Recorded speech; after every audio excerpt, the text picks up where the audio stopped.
ইয়া দত্ত वही চক্রখানা নৌকা ছিল। এই নৌকা কাঠের নয়, এই নৌকা 14 হওয়া দেহতরী।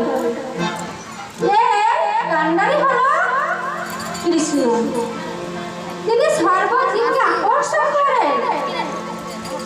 এখানে পার হবেন কে গো মায়েরা? এখানে কে পার হবে? তোমার ফোন থেকে আমি ভিডিওগুলো লব। এখানে পার হবে রাধা। রাধা শব্দের অর্থ কি? বাবারা মায়েরা, রাধা শব্দের অর্থ জানি না। রাধা শব্দের অর্থ হলো আধার। আধারের ক্ষেত্রফল হচ্ছে কৃষ্ণ।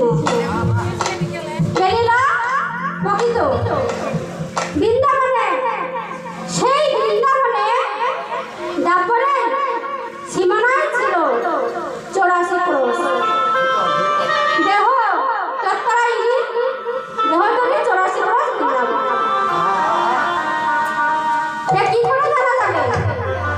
দেখুন আমাদের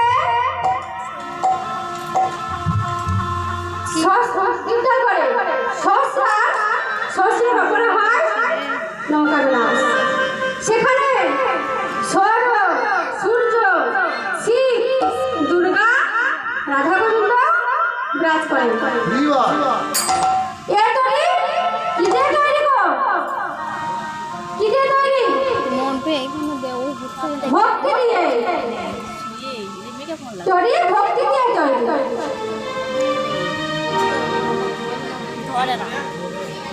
এটা বলো। জিভে গো বৈরা